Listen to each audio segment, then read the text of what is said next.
எத்தனை நல்ல பிளேயர் இந்த ஐபிஎல் 2024 ஆக்ஷன்ல கம்மி விலைக்கு போனாங்க? வணக்கம் and welcome to Tamil updates plus YouTube channel. இந்த வீடியோல நம்ம 10 steal picks in IPL 2024 auction தான் பார்க்க போறோம். வாங்க வீடியோக்குள்ள போலாம். இந்த ஸ்டீல் பிக்ஸ் லிஸ்ட் பாத்தீங்கன்னா நம்பர் 10ல இருந்து நம்பர் 1 வரைக்கும் போகும். நம்பர் 10th பிளேயரா டிராவிஸ் ஹெட் தான் இருக்க போறாரு. டிராவிஸ் ஹெட் பாத்தீங்கன்னா சன்ரைசர்ஸ் ஹைதராபாத் அணி 6.8 crores கொடுத்து வாங்கியிருக்காங்க. இது ஒரு ஸ்டீல் பிக் அப்படின்னு நாங்க கருதுறோம். 9th பிளேயரா முகமது நபி தான் இருக்க போறாரு. முகமது நபியை பாத்தீங்கன்னா மும்பை இந்தியன்ஸ் அணி 1.5 crores கொடுத்து வாங்கினாங்க.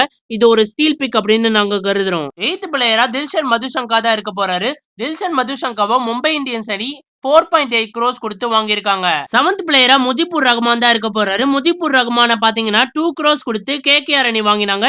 இது ஒரு ஸ்டீல் பிக் அப்படின்னு நாங்க கருதுறோம். 6th பிளேயரா சேட்டன் சக்காரியா தான் இருக்க போறாரு. சேட்டன் சக்காரியாவை 50 lakhs கொடுத்து கேகேஆர் அணி வாங்கினாங்க.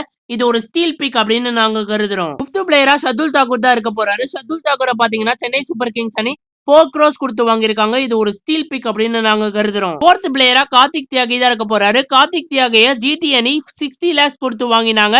இவர் பாத்தீங்கன்னா ராஜஸ்தான் ராயல்ஸ்க்காக விளையாடும் போது கடைசி ஓவர்ல 4 runs டிஃபெண்ட் பண்ணி ராஜஸ்தான் ராயல்ஸ்க்கு ஜெயிச்சு குத்தாரு அந்த மேட்ச். அதனால இது ஒரு ஸ்டீல் பிக் அப்படின்னு நாங்க கருதுறோம். 3rd பிளேயரா ஜெரல் கோச்சி தான் இருக்க போறாரு. ஜெரல் கோச்சியை பாத்தீங்கன்னா மும்பை இந்தியன்ஸ் அணி 5 crores கொடுத்து வாங்கினாங்க. இது ஒரு ஸ்டீல் பிக் அப்படின்னு நாங்க கருதுறோம். 2nd பிளேயரா வனிந்து அசரங்கா தான் இருக்காரு. வனிந்து அசரங்காவை பாத்தீங்கன்னா எஸ்ஆர்எச் அணி 1.5 crores கொடுத்து வாங்கினாங்க.